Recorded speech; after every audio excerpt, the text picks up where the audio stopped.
Hey y'all, what's up? Okay, so I got another channel message. I just want to say this. Life is nothing but a test. It's like we're given several tests like character tests, loyalty tests, faithful tests, tests to see like what we'll do if somebody does this, like whatever. Like for example, a lot of tests I was given for a long time was anger tests because God and the devil knows my weaknesses just like they know my strengths. And one of my weaknesses was anger, quick to pop off, quick to go off. And most of the time when I go off, it's mostly just with words or whatever, unless it's in a relationship and I feel real disrespected or whatever. And I try not to put my hands on people, but it's nothing but a test. Like God wants to test you. He wants to see how smart you are, how strong you are. He wants to see if you're bend, if you're fold, if you learn from this, if you learn from that. It's nothing but a test. And whether you pass or fail, that determines not only what you will get in this lifetime, what you receive. Because remember, when you fail a test or whatever, is when you fail a test, it's kind of like more than likely, just like when you flunk. If you keep flunking tests, you're gonna have to repeat that grade all the way over again. You won't get to go to the next level or whatever. When you pass this, especially if you keep doing better and better and better and good on your test, you get to advance, right? And another thing, just like I compare spiritual tests kind of like the SATs. Like when I was in the 12th grade or whatever, I took SAT. And depending on like how much you knew or how high, what is it called, GPA, how high the score was or whatever the score, it depends on like what colleges were going to look at you or where you were going to go. Just like in this world, the test you pass or fail determine if you're going to go to heaven or hell, but most people don't really think that far. And that's another thing I see, like this life is really, really short if you really think about it. Look at the age you are right now and then think back. Like when I was in high school, I didn't like school or whatever. Yeah, certain little things. Like when I went to Sharpstown dance team, I like little stuff like that. But I never really liked school. I just couldn't wait to graduate or whatever. And when I was in school, I felt like I was never gonna. I just felt like I was never gonna graduate or whatever. I just didn't like it. At least not high school. I didn't. So it's like now looking back, it's like high school just flew by. Time is flying by. I'm 36. Time just flying by like it's nothing. So it's like what you think is a long time really don't be, what you think is eternity or is a long time really don't be a long time. Time is like on this earth, time goes by fast. The next life is like time is limitless. Like in heaven, it's like time doesn't exist. So this is just going to be feeling like the time we spend down here on earth is going to be like a year or a month compared to eternity or whatever in heaven. But will you be able to go? That's the thing. And I try to tell people, it's like your character, what's in you, how you treat people or whatever, how you treat people, whatever, did you make things right? I'm not talking about, don't think I'm trying to do that little narcissist stuff, because I don't want no apology about this, so please stop thinking I'm talking about that, because I know how people think. I'm not talking about that. Like when you do something wrong, whatever, can you take accountability for it in general or whatever? Can you, what else? Because I'm just talking fast, I need to calm down. When somebody does something nice for you, did you do it back or whatever? Loyalty tests. Are you faithful in relationships and stuff like that? Serious relationship. Can you be faithful in your marriage? Did you treat your wife right? Did you treat your husband right? Just test to test your character. When you fell down or whatever and no one was around, did you still keep your faith?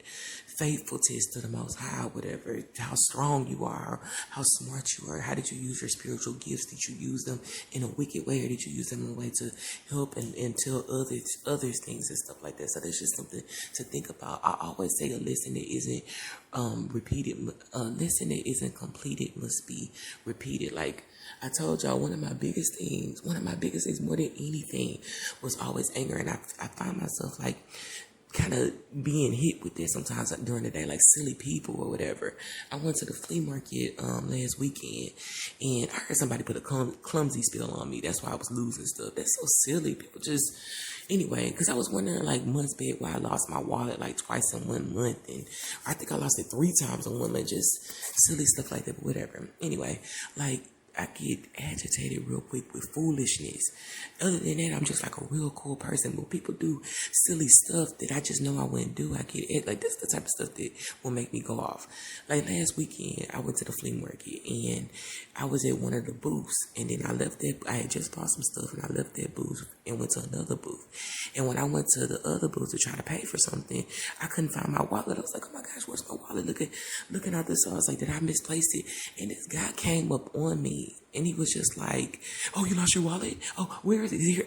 First thing, okay, when a person loses something and they have money in there, you don't want nobody up on you trying to help you find your wallet that you don't know. Just being honest, especially if it's a man and he's seem kind of silly or whatever, because the first thing you gonna think is if he see it, he gonna grab it or whatever. So I just really want to be like, just hold up, wait a minute, back up or whatever. I don't need you looking underneath the clothes to see, where my wallet is. It was just too much, and he just kept on going on. I said, you know what? I said, I'm not even gonna go off because I know it be the devil working through people to try to piss me off. And I'm not saying like everybody is attacking me or nothing like that, but yeah, the devil does come attack the chosen ones, and he does come to attack you with things that he know that are your weak points or whatever. So I was like, you know what, I'm just not gonna say that. I gave you give somebody a pat on the back, like, okay. I was like, thank you for helping me find my wallet. Try to help me find my wallet. I said, I'll be right back. So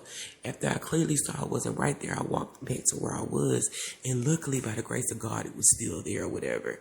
It was a Hispanic girl over there, and she was like, I was like, did you see my wallet? She was like, is that it? It was the money, everything was still in there.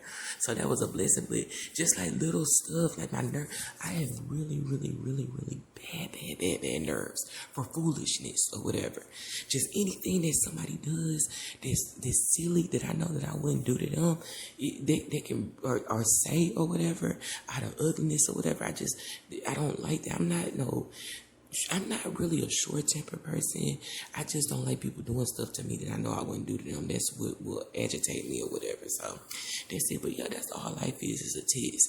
And we met with different tests every day. Anything that is a weakness for you, that's what God is going to teach you. If you know you have a weakness for women and sex, He's going to keep on sending it your way or whatever. And see, remember, I compared Judgment Day to like court. I said that a long time ago on my Facebook page. When you go to court, you're real nervous because you don't know what the outcome is going to be. It's people are looking at what you did on the paper, reading it out, and the prosecutors are strongly against you because they want to lock you up, and your lawyer is trying to defend you or whatever. That's what it's going to be like in heaven. But it's like on Judgment Day. But only on Judgment Day, you're not going to have no defender. The prosecutor is gonna be saying because he wants you in hell or whatever. And what was I going to say? The person that's reading out your stuff or whatever is gonna be like, the tier readers that were down here, judgment, other high priestesses or whatever. Well, this person did this and this person did that. Even you're good and bad, and there's nothing that you can say, there's nothing that you can hide. No, you did this or whatever. That's why I tell people, even with a lot of empaths, and that's why I recently uploaded tier readers on my page months back when I first started it. But when you what was I finna say? When you go through certain things in life, like abuse, or you feel mistreated, because a lot of time empaths are separated from other empaths, and we often feel like bullied or whatever. Just being honest, everything that goes wrong, we are the scapegoat ones or whatever, because we the ones that take a long time to get ourselves together. We the ones that, if you're a true empath, you know what I mean. You were the one that got bullied. You the one that was calling stuff out. You the one that didn't take no SHIT or whatever. So it's kind of like when you go through it and it's so many people against you, you can internally start to think, well, maybe it's me or whatever. But deep down inside, it's not you. You're being mistreated. But if nobody else is admitting to that, you can, if you don't have a strong mind, you can just kind of like develop low self-esteem to think it's you or whatever. But that's why I get tarot readers or whatever, people who have been through the same thing, and they can call it out because they can see it. No, this person was wrong. Even when you get molested and you think nobody know, the universe saw that or whatever. Even if your whole family was like, no, you lied or shut up, don't talk about it. God saw it. You just don't know God. If you don't believe in God, you just don't know He's started because you can't hear the actual voice of God. That's why I put tarot readers so they can tell you, no, because they're spiritual judges or whatever. Every tarot reader isn't a legit tarot reader. They do have karmics that read or whatever. You start paying attention to the character, and then intuitively, everything you don't need to go to a psychic for. Some things internally, you just gotta use your intuition. Because I was told that a long time ago about tarot readers, just like you're cheating by going to tarot readers. It's like I'm downplaying my gifts because I'm an intuitive psychic too. I told you guys if I get some cards or whatever, I just gotta learn how to read them. I can read them too or whatever. I'm a high priestess too. I just don't have the cards yet, and I don't know how to read them. So that's just something to think about or whatever. Just this whole thing is nothing but how did you act on this earth? Did you advance? How did you treat people? What did you do? Did you try to follow the true laws of God? Did you follow your intuition? Did you use your gifts? And that will determine in the end where you'll go. So I just wanted to say that. I hope this message helps somebody.